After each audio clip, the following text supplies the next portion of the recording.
خير الخلق كلهم مولاي صل وسلم دائما أبدا على حبيبك خير الخلق كلهم محمد سيد القولين والثقلين محمد سيد علیکم ورحمۃ اللہ وبرکاتہ۔ وعلیکم السلام ورحمۃ اللہ وبرکاتہ۔ رائچور کے 36 چینل میں آپ کا ہم استقبال کرتے ہیں۔ ہم شہر رائچور سے تشریف لائے۔ اصل میں آج یہاں پر حضرت سیدنا صدیق اکبر رضی اللہ تعالیٰ عنہ کی سیرت کے عنوان پر ایک بیان رکھا گیا ہے جی، تو الحمدللہ آتے وقت ہمارے رائچور میں کوٹ تلار صاحب حاجی الحرمین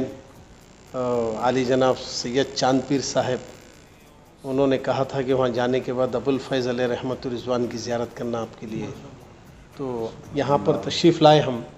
صاحب قبلہ ماشاءاللہ جیسی بارگاہ میں ہم قدم رکھیں، پورا بندہ نواز گیسو دراز رحمۃ اللہ تعالیٰ علیہ کی بارگاہ میں بیٹھے جیسا دکھ رہا جی جی جی، اور الحمدللہ آپ بخوبی یہاں کے حالات سے اور حضرت کی سیرت پر کچھ بول سکتے ہیں جی جی کہ حضرت سید شاہ خواجہ ابوالفیض رحمۃ اللہ تعالیٰ علیہ ان کا سلسلہ نسب اور بندہ نواز گیسو دراز رحمۃ اللہ علیہ جو ان کے دادا جان ہیں اور یہ ان کے پوتے ہیں، اس سلسلے میں آپ اپنے خیالات کا اظہار فرمائیں جی، تاکہ ہمارے لوگ ناظرین سن رہے ہیں تاکہ وہ بھی اس ولی کی بارگاہ سے فیض اٹھا سکیں۔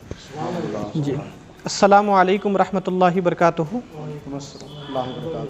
سب سے پہلے آپ تمام حضرات کا میں بارگاہ ابوالفیض رحمۃ اللہ علیہ میں حاضری جو آپ کی ہوئی ہے، جو آپ بارگاہ ابوالفیض رحمۃ اللہ علیہ میں تشریف لائے ہیں، اس پر میں آپ کا استقبال کرتا ہوں، خیر مقدم کرتا ہوں، اور اس چینل کے ذریعے جو پیغام دیا جا رہا ہے میں ان کا بھی میں تہہ دل سے شکریہ ادا کرتا ہوں کہ آپ لوگ اپنے چینل کے ذریعہ سرکار ابوالفیض رحمۃ اللہ تعالیٰ علیہ کی تعلیمات اور آپ کے ارشادات اور آپ کا دیا ہوا جو پیغام ہے اپنے چینل کے ذریعہ لاکھوں بندگان خدا تک پہنچائیں گے۔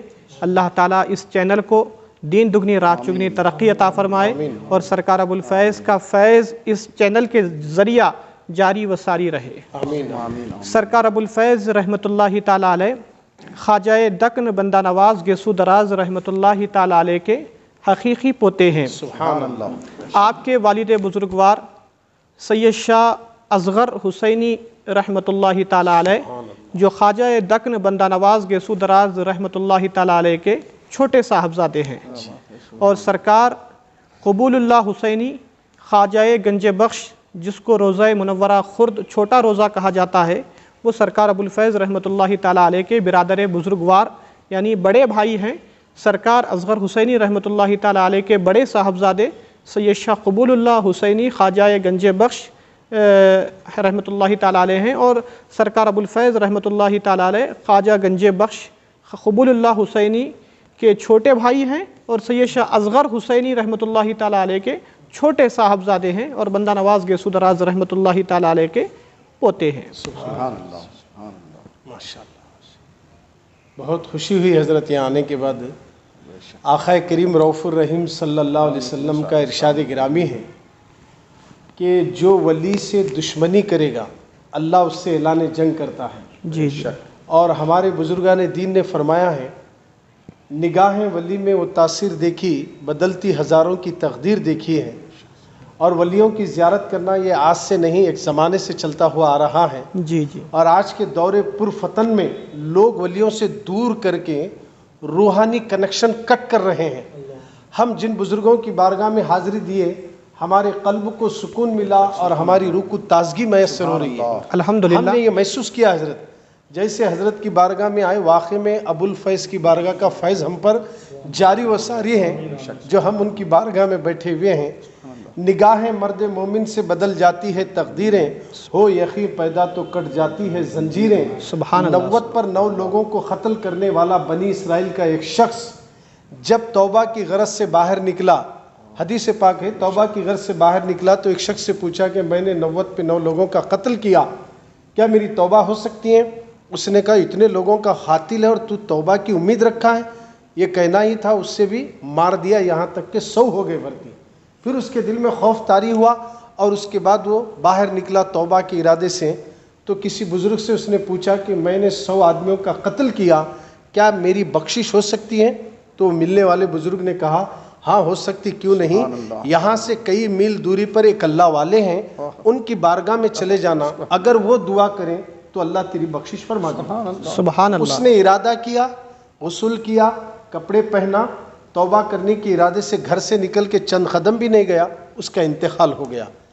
عذاب کے فرشتے بھی آئے، جنت کے فرشتے رحمت کے بھی آئے، اور جیسے روح نکالے تو عذاب کے فرشتے کہتے ہیں اسے ہم جہنم میں لے جائیں گے، اور جنت کے فرشتے کہتے ہیں ہم اسے جنت میں لے جائیں گے۔ کہا کہ تم جنت میں کیسے لے جاؤ گے، یہ تو 100 کا قاتل ہے۔ جی تو انہوں نے کہا کہ یہ 100 کا قاتل ہے مگر ولی کے پاس جا رہا تھا۔ کہا کہ ولی کے پاس جا رہا تھا، گیا تو نہیں نا۔ یہ ڈسکس چلتے چلتے فرشتے رب کی بارگاہ تک پہنچے۔ اللہ نے کہا اے فرشتوں، یہ بندہ جس ولی کے جانے کا ارادہ کر کے مکان سے نکلا تھا، اس کی زمین کو ناپو، اگر یہ ولی کے قریب ہے تو یہ جنتی ہے، سبحان اللہ، اگر یہ ولی سے دور ہے تو اسے تم جہاں چاہے لے جاؤ۔ سبحان اللہ۔ فرشتے آسمان سے زمین پر زمین کو ناپنے کے لیے آئے تو اللہ نے زمین کو حکم دیا کہ زمین سمٹ جا، تو پوری زمین ولی کے قریب ہو گئی کہ آواز آئی کہ یہ شخص جنتی ہے۔ سبحان اللہ۔ بنی اسرائیل کا شخص جب ولی کے دربار میں جانے کی نیت کر لے تو جہنمی کو اللہ جنتی بنا دے۔ تو جس نبی کے صدقے میں موسیٰ کو نبوت ملی، ان کا امت جب بخشا جا سکتا ولی کے دربار کی حاضری کی غرض سے، ہم تو رسول اللہ کی امت اور ان کی آل، جن کے بارے میں اعلیٰ حضرت نے کہا تیری نسل پاک میں ہے، بچہ بچہ نور کا تو ہے، عین نور تیرا سب گھرانہ نور کا۔ سبحان اللہ۔ تو ابو الفیض کی بارگاہ میں ہم آئے، ہمارے کو امید ہے کہ اللہ ہماری بھی بخشش فرما دے گا۔ آمین، آمین۔ ہمیں بڑی خوشی ہوئی کہ جانشین حضرت علامہ سید حسین چشتی حسین چشتی صاحب قبلہ سے ملاقات کرنے کے بعد سبحان اللہ، بڑا دل کو خوشی ہوئی، اور الحمدللہ ہم ابو الفیض کی بارگاہ میں آئے نہیں بلکہ انہوں نے ہمیں بلایا ہے۔ سبحان اللہ۔ الحمدللہ۔ عرس شریف حضرت کا کون سی تاریخ کو ہوتا ہے حضرت؟ سرکار ابو الفیض رحمۃ اللہ تعالیٰ علیہ کا عرس مبارک 6 ربیع الاول کو ہوتا ہے۔ سبحان اللہ، 6 ربیع الاول۔ ربیع الاول کی 6 تاریخ کو سرکار ابو الفیض رحمۃ اللہ تعالیٰ علیہ کا عرس مبارک ہوتا ہے۔ یہاں سے 1 کلومیٹر پر خانقاہ شریف ہے، سرکار ابو الفیض کے نام نامی اسم گرامی سے منسوب ہے۔ اسی خانقاہ میں محفل سما کا انعقاد عمل میں آتا ٹھیک 4 بجے۔ اس کے بعد عصر کی نماز باجماعت ادا کی جاتی۔ عصر کی نماز ادا کرنے کے بعد صندل کی کشتی برآمد ہو کے جلوس مغرب تک درگاہ شریف روانہ ہوتا۔ مغرب کے بعد صندل مالی کی خدمات میرے والد قبلہ انجام دیتے ہیں، اور عشاء کی نماز کے بعد نماز عشاء اسی مقام پر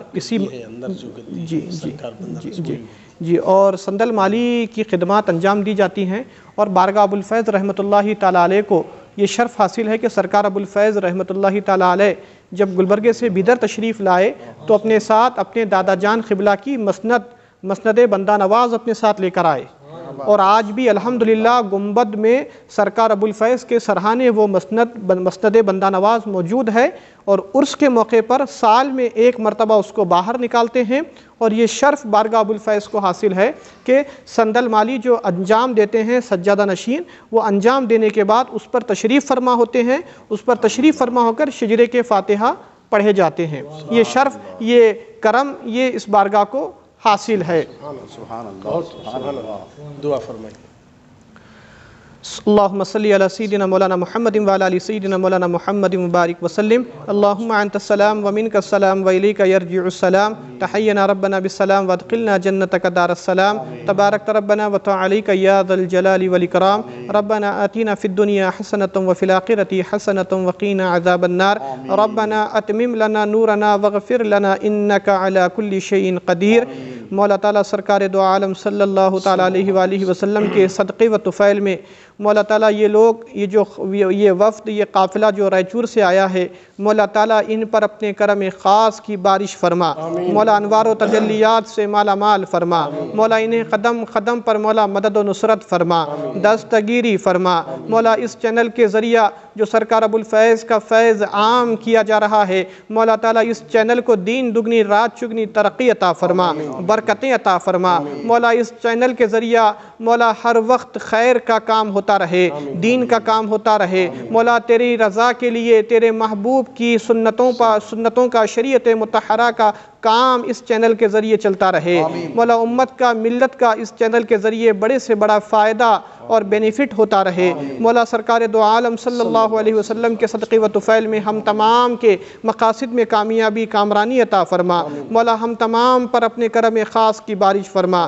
ان اللہ و ملائکتہ یصلون علی النبی یا ایھا الذین آمنوا صلوا علیہ وسلموا تسلیما۔ اللهم صل على سيدنا شفيعنا محمد نبينا مولانا اللهم صل على سيدنا مولانا محمد وعلى آل سيدنا مولانا محمد وبارك وسلم صلوا عليه صلاة وسلام عليك يا رسول الله صلى الله تعالى عليه وسلم سبحان ربك رب العزة عما يصفون وسلام على المرسلين والحمد لله رب العالمين۔